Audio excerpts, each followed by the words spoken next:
Fidelity FX Super Resolution is going to change low-end gaming forever.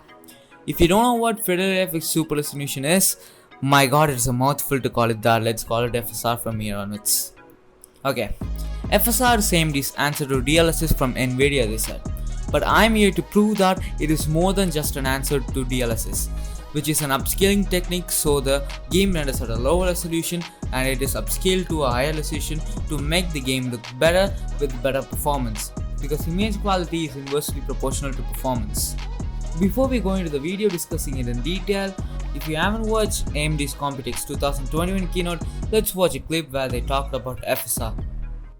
And because the Fidelity FX suite of technologies is available on GPUopen.com for the entire industry to freely access, Fidelity FX Super Resolution will be supported across a wide range of products. FSR will be enabled on all Radeon RX 6000, RX 5000, RX 500, and RX Vega series graphics cards, and as well as on all Ryzen processors with Radeon graphics.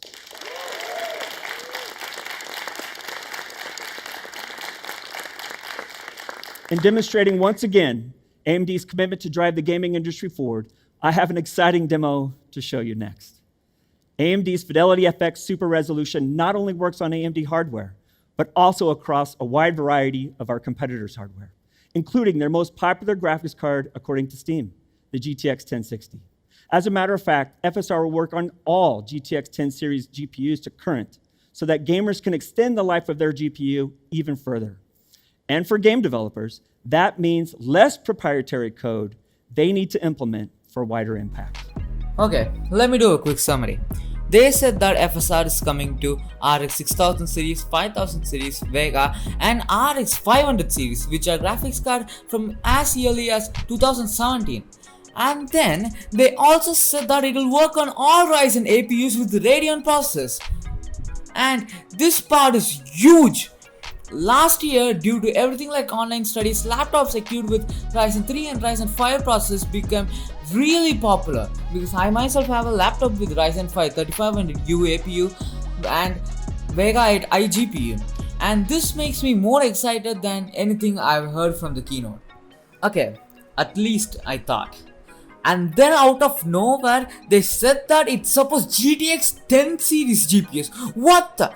Lisa Su could have been like, should have bought RX 500 series GPU suckers, but they didn't, because FSR is part of the GPU Open project where things are open source, and this changes everything. Even today at Nvidia's Computex keynote to sell their RTX 3080 Ti, I mean the RTX 3080 Ti, they just said that their GTX 1080 Ti is no good because the new RTX 3080 Ti is so good. I mean the RTX 3080 Ti, oh my god, this, why Nvidia? But here AMD is going the anti-consumer thing, which favors the consumer to give their GPU a bit more life in this global chip shortage situation.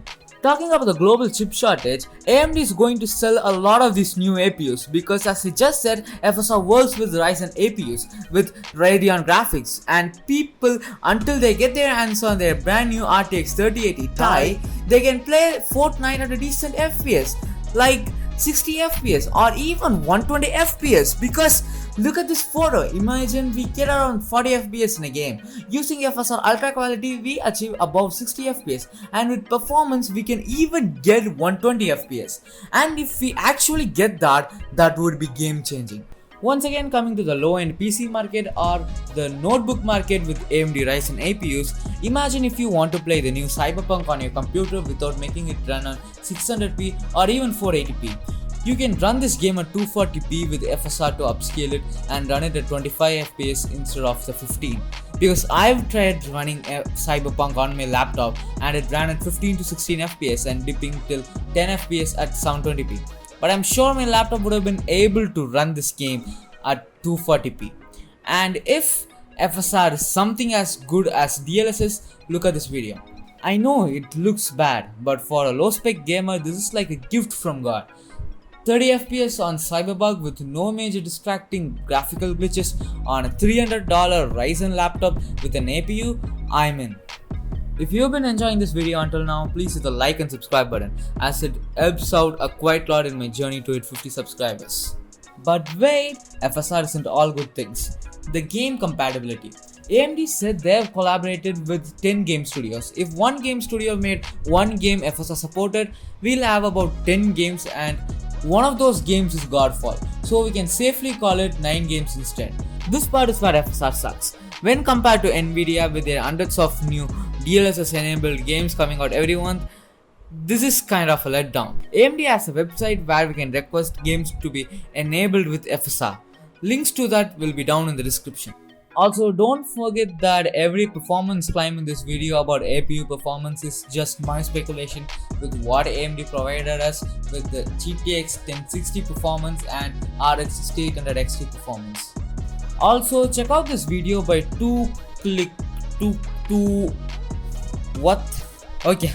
anyways, this guy made a video on DLSS upscaling 240p games and I found it very cool. Also, the reason why I made this video instead of another Chaos City video is because I felt like people are sleeping on FSR and it doesn't get the recognition it deserves. Or maybe it is just a gimmick and it doesn't deserve recognition. Who knows? Let's wait until June 22 and hope that one of those 9 games is already in my Steam library, or I'll cry. Bye bye.